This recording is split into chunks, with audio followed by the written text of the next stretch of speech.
Você sabe o que um SP2 tem em comum com um PM5000? E o que uma Kombi tem a ver com um TCU30BS? Não sabe?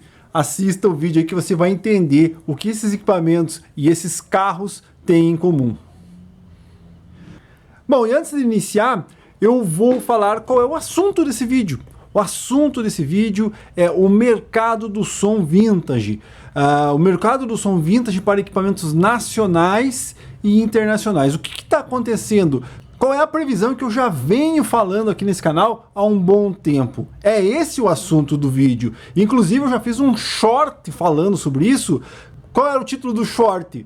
Compre seu som vintage que os gringos estão chegando. E hoje você vai entender por que eu fiz aquele short, vai estar aqui na descrição. E vou colocar todos os meus argumentos que eu estou certo na teoria que eu vou contar para vocês no vídeo de hoje. Bom, então vamos lá. O que tem a ver um PM5000, um amplificador clássico nacional, feito no Brasil pela indústria Polivox, com um VW SP2, um carro fabricado nos anos 70 também aqui no Brasil. E o que tem a ver uma Kombi, né, também VW, com um TC30BS da Sony? Bom, vamos lá, já vou resumir. Eu também poderia colocar aqui um exemplo, o CD1 e o Fusca, tá? Você já vai entender. Por quê?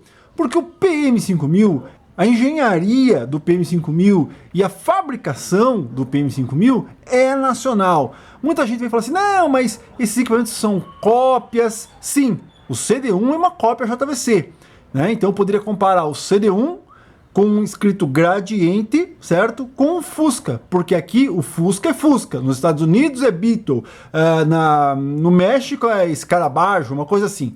Então é o mesmo produto com nomes diferentes. Então o CD1, né, é o mesmo produto JVC, só que carimbado Gradiente. Ao contrário do PM5000, ele não é um produto internacional, é um equipamento feito e elaborado no Brasil. Assim como o SP2. O SP2 é um VW totalmente nacional. O projeto desse carro é um engenheiro brasileiro que fez. Então ele é uma peça que foi fabricada no Brasil e nada mais. Assim como o PM5000. Já no caso lá do Fusca e do CD1, ele foi fabricado no mundo inteiro, o CD1. O Fusca foi fabricado no mundo inteiro. E aqui, apesar que nos Estados Unidos é VW Bus, né? Mas seria a mesma coisa. Então você tem uma Kombi e um 30BS. O que tem a ver o 30BS? O que tem a ver o 30BS com a Kombi? O 30BS ele foi fabricado pela Sony no mundo inteiro. Então você pode comprar esse equipamento nos Estados Unidos, no Japão, qualquer lugar do mundo você pode encontrar um equipamento desse. A Kombi é a mesma coisa. Talvez com nomes diferentes, como eu já disse, também poderia ser usado no comparativo lá do Fusca e do CD1. Mas o Sony aqui, você vai encontrar o mesmo modelo, mesmo nome, a única coisa que vai mudar é o BS no final, e você vai encontrar esse equipamento no mundo inteiro. Sony no Brasil, Sony também. VW no Brasil, VW no Brasil. E aonde eu quero chegar com tudo isso, né? Eu quero chegar que, como eu disse no short lá, os gringos estão chegando, né, para comprar equipamentos nacionais feitos no Brasil, que só existem no Brasil. E é óbvio que se eles chegarem para adquirir os nossos equipamentos, nossos queridinhos vintage, eles vão ter vantagem. Por quê? Porque eles ganham em dólar, né? O poder aquisitivo americano é muito maior do que o poder aquisitivo nosso. Então isso aqui, a tendência é valorizar pela minha teoria. E eu vou tentar argumentar aqui que eu posso estar certo nessa minha teoria. Porque muita gente vai falar assim, o que o americano quer com um Polivox 5000, né, um amplificador nacional, sendo que nos Estados Unidos tem vários equipamentos, como eu mesmo citei lá nos shorts, tem Marantz, Sansui, tem muita coisa legal, muita coisa bacana. O que um americano vai querer com um PM5000? Bom, a mesma coisa que o europeu e o americano quer com um SP2. Você acha que nos Estados Unidos ou na Europa não tem carro melhor com SP2? É uma pergunta que eu te faço. Então essa história das pessoas virem e falar, não, o americano não tá nem aí para esses equipamentos. Você tem que entender que isso aqui é um fator colecionável, colecionismo, correto? se você tá por fora, né? Mas esses carros aqui, né? O SP2 chegou a valer menos que Brasília, menos que Passat, né? E hoje, né? Você tem esses carros. A Brasília também tem valor, porque também é um produto totalmente legítimo nacional. Mas ao contrário, por exemplo, de uma Kombi que você encontra no mundo inteiro, um SP2 você só vai achar no Brasil. Então quem tem um carro desse tem uma vantagem. Se tem alguém procurando um carro desse porque é colecionável, como eu disse, não é melhor que um carro importado, mas ele é colecionável. Então, se você tem isso aqui, você vai ter uma vantagem. Por quê? Porque o americano pode achar em qualquer lugar uma Kombi, certo? O colecionador de vintage pode achar em qualquer lugar um Sony 30 ABS. Mas aonde ele vai encontrar um PM5000? Aonde? É no Brasil. Assim como ele só vai encontrar no Brasil o SP2. E sim, já tá chovendo, isso aqui tá sumindo. Como eu disse, um carro desse aí que valia menos do que um carro normal e tudo mais, hoje tá super valorizado. Hoje, exemplo, ele vale 5 vezes o que vale um Passat, né? Que também foi feito na Europa, mas que também pode ser vindo comprar no Brasil. As Kombis, o pessoal tá vindo buscar no Brasil porque saiu muito mais Kombi no Brasil do que em outros lugares. Então, isso aqui vale 5 vezes um produto que tem no mundo inteiro. E aí eu fico olhando para isso aqui, né? Você fica tentando imaginar o que está acontecendo com isso. Óbvio também que quem coleciona isso aqui, não estou falando do carrinho de brinquedo, estou falando do carro original, só estou usando ele como exemplo aqui. Mas quem coleciona os carros originais, o público, né, a quantidade de pessoas, é claro que é muito maior do que quem coleciona áudio do mundo inteiro. Mas quando você vê para onde está indo o colecionismo, para onde está indo o colecionismo disso aqui, né? Você começa a olhar para isso. Então quer dizer o quê? Se eles se atentarem e começarem a vir procurar equipamentos aqui, se alguém mostrar para eles isso aqui, se eles começarem a conhecer isso aqui, e daí ele olha para um colecionador e fala assim: que equipamento que você tem aí? Ah, tem equipamento feito no Brasil. Olha só, puxa, que legal, também quero. Aonde que eles vão vir comprar? No Brasil. E isso pode inflacionar o nosso mercado. E é por isso que eu fiz o short lá. Você comprou teu som vintage nacional? Não comprou ainda? Então corre. Porque se por um acaso eles vierem e começarem a procurar esses equipamentos aqui no Brasil, aí nós estamos ferrados. Aí vai acontecer a mesma coisa para quem queria ter um carro desse. Para quem gostaria de ter uma Kombi que valia 20 mil, que valia 20 mil reais, e hoje os caras vendem por 100. Por quê? Porque o cara chega aqui no Brasil com euro na mão, com dólar na mão, óbvio, né? 100 mil reais pro cara que ganha em euro, pro cara que ganha em dólar, é mixaria, né? Então, pra gente que não teria nem 20 para pagar numa Kombi hoje, não vai conseguir competir com alguém que ganha em dólar e em euro. Então, quando você vê o que está acontecendo aqui e olha para isso, é de se preocupar. E aí, reforçando essa teoria, quando você olha para os carros, como eu já disse, né, o movimento que tem das pessoas, dos gringos virem buscar isso aqui, existem outras coisas também, né? O próprio disco de vinil.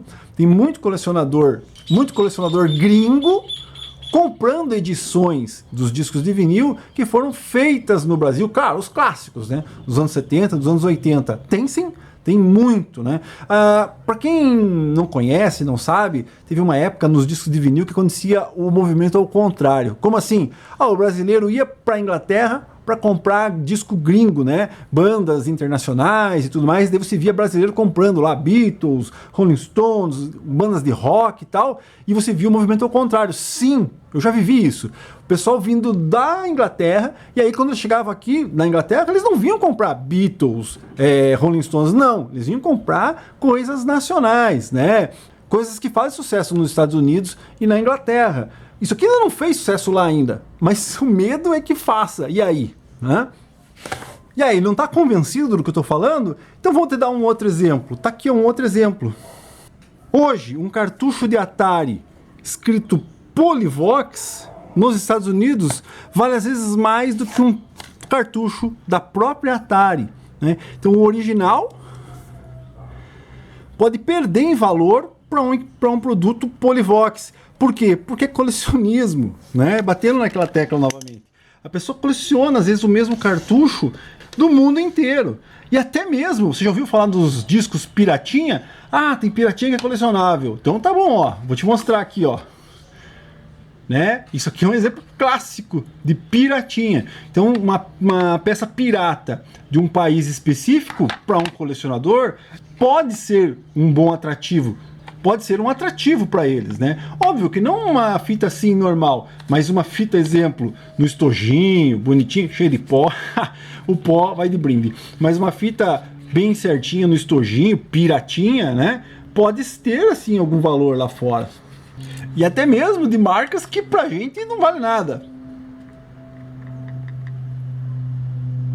Mas lá fora, o pessoal dá valor para isso aqui. Por causa, novamente, repetindo, colecionismo.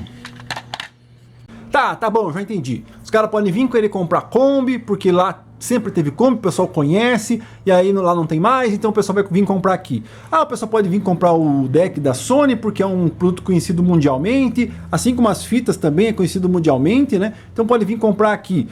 Mas um Polivox ninguém conhece lá fora, nunca foi lançado, não é um produto que possa ter algum tipo de motivo emocional, como uma Kombi, um cartucho da Atari ou até mesmo um tape deck da Sony. Mas vamos olhar de novo para cá, ó. E aí, você acha que algum americano conviveu na infância com um SP2? Pode ter convivido com uma Kombi, com um Sony, com um cartucho da Atari, mas eles conviveram com um SP2? Não. Então esse fator emocional, às vezes para o colecionador, às vezes não importa. Importa dele conhecer um produto diferente, feito num país de terceiro mundo, que é muito legal. Você vai ter que concordar comigo. Isso aqui é muito legal, certo? Faz jus a muita coisa que tem lá fora. E aí eu te pergunto, para você que coleciona som aí, você acha que isso aqui perde para muita coisa do que foi feito lá fora? Não.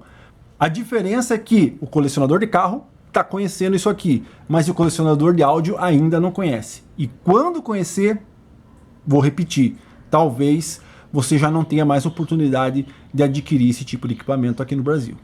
Então é isso, essa é a minha teoria. E aí eu vou perguntar para você, o que você acha da minha teoria? Balela? Então deixa teu argumento aí nos comentários para dizer que se eu estou falando é besteira ou não. E aqui, nosso vídeo E o que participou aqui do nosso vídeo? O PM5000G da Polivox. Esse equipamento tem potencial para um gringo às vezes querer, claro que eu não vou vender. Participou aqui nossa coleção de carros nacionais, SP2. Participou o nosso 30 BS, quer dizer o que? Feito no Brasil, ao contrário do 30 normal, que é feito no mundo inteiro. Participaram as fitas de Atari e o meu xodó aqui, a minha Kombi.